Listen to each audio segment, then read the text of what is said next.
Hello મિત્રો, સૌથી પહેલાં હું તમને બધાને એક નાની વિનંતી કરવા માંગુ છું કે વિડીયો જોયા પછી કૃપા કરીને મહેનત કરું ને મારી ચેનલને જરૂર સબસ્ક્રાઈબ કરજો. અને આ જ મારું ખર્ચ ચલાવવાનું સાધન છે. જે કોઈ મારી ચેનલને સબસ્ક્રાઈબ કરશે તેના માટે હું દિલથી પ્રાર્થના કરું છું કે તેનું જીવન ખૂબ સુંદર, સમૃદ્ધ, ખુશહાલ અને સુખી બને. પ્લીઝ પ્લીઝ મારી ચેનલને જરૂર સબસ્ક્રાઈબ કરજો. મારું નામ સોનમ છે. ઘરમાં મારા લગ્ન થયા હતા. ત્યાં મારા પતિ સિવાય બીજું કોઈ ન હત. મારા પતિ તેના માતા પિતાના એકમાત્ર પુત્ર હતા અને તેના માતા પિતા ખૂબ અમીર હતા અને તો કોઈ અકસ્માતમાં મૃત્યુ પામ્યા હતા. આપ પછી તેની તમામ મિલકત મારા પતિના નામ થાપતી.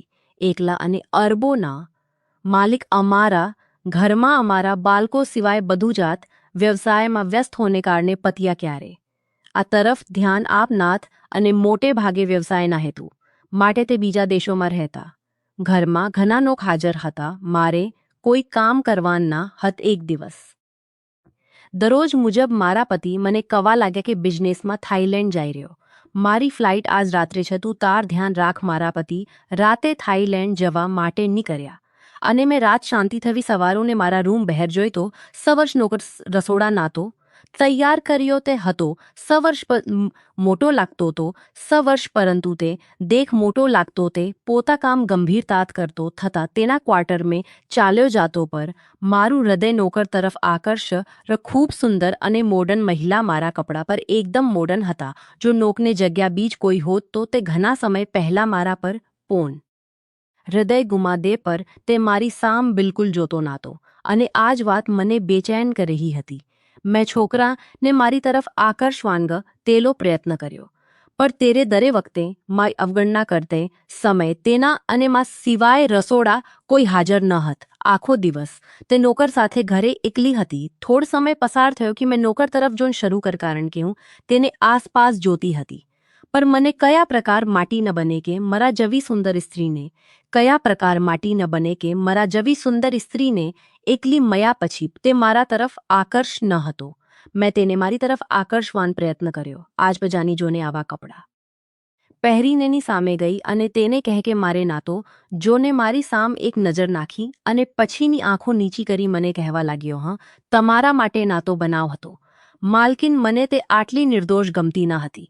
અચાનક મારા મનમાં આવ્યું, જ્યારે પણ ની સામે જાઉં છે ત્યારે તે કોઈને કોઈ કામમાં વ્યસ્ત હોત. મારે કોઈ ખાલી સમયની સામે જાય. મારા મગજમાં એક શૈતાની વિચાર આવ. એક દિવસ મેં તેને કહે કે આજ મારી તબિયત સારી નથી તો મારા રૂમ નાતોલા.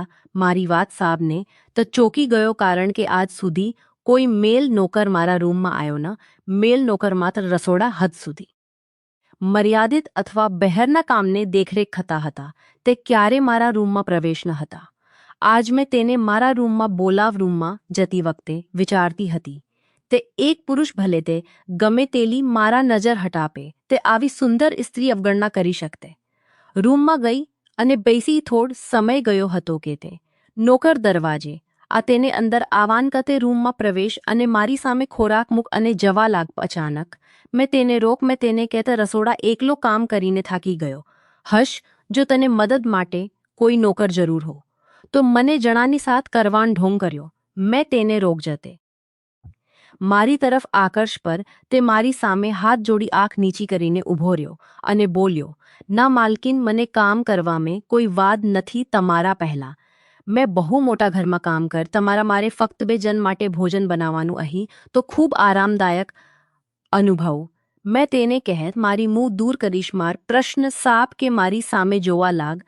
મેં કહે કે મારા પતિ હંમેશા આઝાદી આપી અને હું કલ્પના પણ કરી શકતી નથી કે તે મારા જટલી સુંદર સ્ત્રીને નોકની સાથે એકલી છોડી દેશ અને કે મારા પતિને તમારા પર ખૂબ વિશ્વાસ. તમારા પર આટલો વિશ્વાસ કેમ કર? મારા પ્રશ્ન પર તે થોડી બર મૌન રહ્યો. પછી તને કવાન શરૂ કર્યો, ફક્ત તમારા પતિ કહી શકે. મેં કામ તમાર ઘર કામ કરવાન, ઘર ધ્યાન રખવાન અને તે સારી રીતે કરી જ રહ્યો.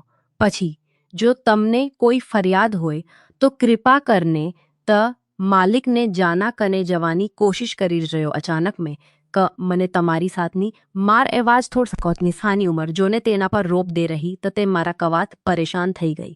તેને લાગ કે તેના કામત ખુશ નથી. કની કવાઈ બીજ વિચારતી તેને ડરતાક માલકીન તમને મારી સામ શેફ ફરિયાદ મારા બનતો પ્રયત્ન કરું છે કે તમને કોઈ વસ્તુ કમી ન અનુભવા. મેં કે મને રાત્રે ઘરમાં એકલો ડર લાગે ઈ છે કે મારી સાથે કોઈ નોકરાની હોય ઘર અંદર એકલી રહી શકતી નથી. મને બધા ના કરો પોતા કામપું કરને ક્વાર્ટરમાં ચાલ જા જરે હા બોલી ત્યારે તે ખરેખર વિચારમાં પડી ગયો. મેં તેને જાણી જોને મારા રૂમમાં લાંબા સમય સુધી રાખ હતો. મારી સામે ભોજન રખવા આવત પરંતુ મારું બધું ધ્યાન વર્ષના નોકર પરત મારી નજર જોને તે શરમાઈ ગયો અને તેન ધ્યાન બીજા ફેર તેને મને કવાન શરૂ કરે કે આ વાત તો તમારા પતિને કેક ચાલ્યો ગયો. મારી જગ્યા બેસી ગઈ તે બાગ દેખતો હતો. એવકના હત ઊંડાર વિચારો માં પડી ગઈ હતી.